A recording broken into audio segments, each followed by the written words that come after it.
नमस्कार दोस्तों, बहुत बहुत स्वागत है आप सभी का एक बार फिर से। जी हां दोस्तों, पूरे दिन की कई महत्वपूर्ण और बड़ी खबरें निकलकर सामने आ रही है। जानेंगे सभी खबरों को विस्तार से। तो दोस्तों, खबरों में आगे बढ़ने से पहले वीडियो को एक प्यार भरा लाइक जरूर कर दें और ताजा खबरों को जानने के लिए चैनल को सब्सक्राइब भी जरूर कर लें।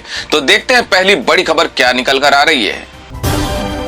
खालिस्तानी आतंकी पन्नू पर कड़ा एक्शन। एनआईए ने अमृतसर और चंडीगढ़ की संपत्ति की जब्त। बता दें कि विदेश में बैठकर पंजाब और देश की आबो हवा खराब करने वाले खालिस्तान समर्थकों पर अब कड़ा एक्शन लिया जा रहा है। इसी कड़ी में एनआईए ने खालिस्तानी आतंकी गुरपतवंत सिंह पन्नू के खिलाफ बड़ी कार्रवाई की है। एनआईए ने पन्नू की अमृतसर और चंडीगढ़ स्थित संपत्तियों को जब्त किया है। मौजूदा वक्त में पन्नू कनाडा में रहता है और भारत के खिलाफ वीडियो जारी करते हुए जहर उगलने का काम करता है। खालिस्तानी आतंकवादी और प्रतिबंधित संगठन सिख फॉर जस्टिस के प्रमुख गुरपतवंत सिंह पन्नू के खिलाफ कार्रवाई करते हुए राष्ट्रीय जांच एजेंसी ने शनिवार को पंजाब में 2 जगह उसकी संपत्ति जब्त करने की कार्रवाई की है। जानकारी के मुताबिक एनआईए अदालत के आदेश पर खालिस्तानी आतंकी के चंडीगढ़ में उसके घर को जब्त कर लिया है। अमृतसर में उनके स्वामित्व वाली जमीन को जब्त करने का काम किया गया है। एनआईए ने पन्नू की जो संपत्तियां पंजाब में जब्त की है, उनमें अमृतसर जिले में उसके पैतृक गांव खानकोट में 46 कनाल कृषि जमीन और चंडीगढ़ के सेक्टर 15 से स्थित उसका मकान है। कार्रवाई का अब मतलब यह है कि ये दोनों संपत्ति पन्नू की नहीं और सरकारी संपत्ति हो गई है। बीएसपी सांसद दानिश अली ने की ये मांग। कहा, नींद नहीं आ रही, मेरी रूह कांप गई है, सांसदी छोड़ दूंगा। बहुजन समाजवादी पार्टी नेता और लोकसभा सांसद दानिश अली ने कहा कि अगर भारतीय जनता पार्टी सांसद रमेश बिधूरी के खिलाफ कार्रवाई नहीं की गई तो अपनी लोकसभा सदस्यता छोड़ने पर विचार करेंगे। दानिश अली ने कहा, यह पहली बार है जब किसी निर्वाचित सांसद के खिलाफ इस तरह की असंसदीय भाषा का इस्तेमाल किया गया है। मुझे नींद नहीं आ रही, मेरी रूह कांप गई है। दानिश अली ने कहा, अगर एक निर्वाचित सांसद को इस स्थिति का सामना करना पड़ रहा है तो आम आदमी का क्या होगा। अगर रमेश बिधूरी के खिलाफ एक्शन नहीं लिया गया तो सांसदी छोड़ दूंगा। लोकसभा में चंद्रयान 3 मिशन पर चर्चा के दौरान साउथ दिल्ली से भाजपा के सांसद रमेश बिधूरी ने दानिश अली को गालियां दी थी और मुस्लिम विरोधी अपशब्द कहे थे। मीडिया से बातचीत करते हुए दानिश अली ने कहा कि उन्होंने लोकसभा अध्यक्ष ओम बिरला को एक पत्र सौंपकर रमेश बिधूरी के खिलाफ कार्रवाई करने को कहा है। दानिश अली ने कहा कि मुझे यकीन है कि लोकसभा अध्यक्ष इस घटना पर कार्रवाई करेंगे। सब कुछ रिकॉर्ड पर है। हालांकि अगर बिधूरी के खिलाफ कार्रवाई नहीं की गई और मेरे अधिकार की रक्षा नहीं की गई तो मैं लोकसभा सदस्यता छोड़ने पर विचार करूंगा।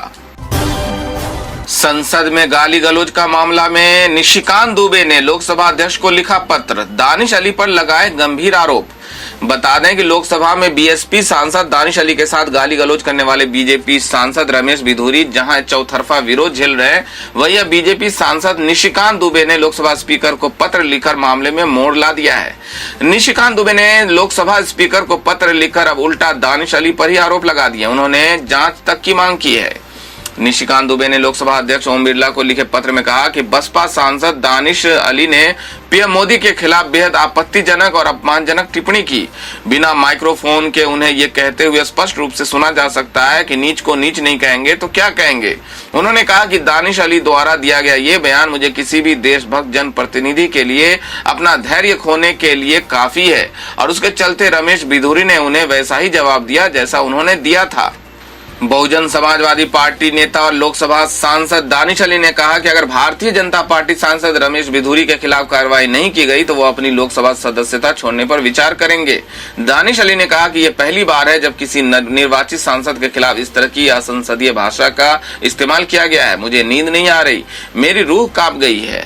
दानिश अली ने आरोप लगाया कि रमेश बिधूरी ने लोकसभा में उनके खिलाफ गालियां दी और उन्हें मुस्लिम आतंकवादी भी कहा। अली ने पत्र में लिखा, ये बेहद दुर्भाग्यपूर्ण और तथ्य है ये है कि अध्यक्ष के रूप में आपके नेतृत्व में एक नए संसद भवन में ऐसा हुआ जो इस महान राष्ट्र के एक अल्पसंख्यक सदस्य और एक निर्वाचित संसद सदस्य के रूप में मेरे लिए वास्तव में हृदय विदारक और बहुत दुखी करने वाला है। दानिश अली ने पूछा, मुझे सुरक्षा मांगने के लिए कहाँ जाना चाहिए। बिधूरी ने जिस अपमानजनक भाषा का इस्तेमाल किया है वो पूरे मुस्लिम समुदाय का अपमान है।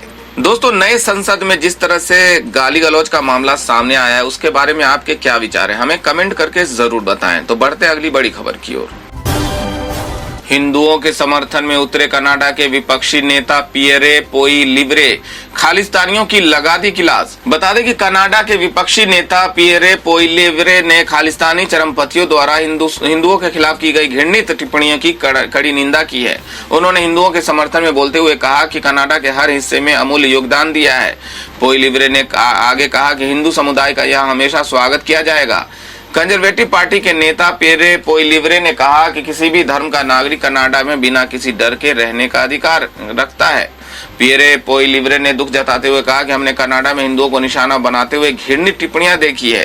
कंजर्वेटिव पार्टी हमारे हिंदू पड़ोसियों और दोस्तों के खिलाफ इन टिप्पणियों की कड़ी से कड़ी निंदा करती है। हिंदुओं ने हमारे देश के हर हिस्से में अमूल्य योगदान दिया है और उनका यहाँ हमेशा स्वागत किया जाएगा। कनाडा के साथ विवाद के बीच भारत ने वीजा पर लगाई रोक, भारतीय परिवारों का बढ़ा बीपी। बता दें कि भारत और कनाडा दोनों देशों के बीच राजनयिक संबंध दिन ब दिन खराब होते जा रहे हैं। भारत ने अपने नागरिकों को कनाडा में रहने के दौरान अत्यधिक सावधानी बरतने की चेतावनी दी है। साथ ही भारत ने वीजा पर रोक लगा दी है, जिसके चलते भावी छात्रों के साथ साथ उन भारतीयों को भी इसका खामियाजा भुगतना पड़ रहा है जो पहले से शिक्षा प्राप्त करने के लिए कनाडा में है। ऐसे में परिवार की चिंता अब सामने आने लगी है। पंजाब के अमृतसर निवासी कुलदीप कौर कहती है कि मेरी 2 बेटियां कनाडा में हैं और मैं तनावग्रस्त हूं। वे वहां पढ़ाई के लिए गई हैं। दोनों देशों की सरकारों को मिलकर इसका समाधान निकालना चाहिए। वहीं बलविंदर सिंह कहती हैं कि हम चिंतित हैं। मेरी बेटी पढ़ाई के लिए कनाडा गई थी, उसे गए हुए 7 महीने हो गए। मीडिया में खबर आ रही है कि दोनों देशों के बीच तनाव चल रहा है। मेरी बच्ची वहां चिंतित है, वो अपनी पढ़ाई पर ध्यान केंद्रित नहीं कर पा रही। मीडिया रिपोर्ट्स के मुताबिक आधिकारिक आंकड़ों के अनुसार कनाडा भारतीयों खासकर छात्रों के लिए एक आकर्षक केंद्र है। उनमें से एक बड़ा हिस्सा पंजाब, हरियाणा, गुजरात और दिल्ली से हर साल 10,000 से ज्यादा छात्र भारत से कनाडा जाते हैं। हालांकि खालिस्तानी नेता हरदीप सिंह निज्जर की हत्या से संबंधित आरोपों के चलते कई छात्र अब निर्णय लेने के लिए तनावग्रस्त हैं, जबकि कुछ लोगों का मानना है कि मौजूदा तनाव भारतीयों को यूके और ऑस्ट्रेलिया जैसे अन्य देशों को विकल्प के रूप में तलाशने के लिए मजबूर कर रहा है।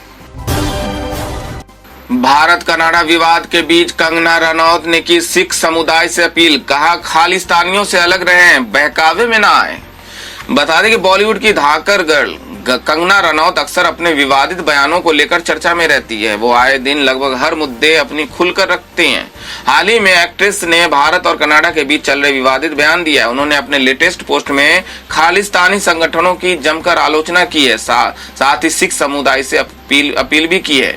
कंगना रनौत ने अपने पोस्ट में आगे लिखा है, वो पंजाब मेरी फिल्मों का विरोध करते हैं क्योंकि मैंने खालिस्तानी के खिलाफ आवाज उठाई है, इसलिए पंजाब में मेरी फिल्मों को बैन कर दिया गया है। ये सिख समुदाय के लिए अच्छा संकेत नहीं है।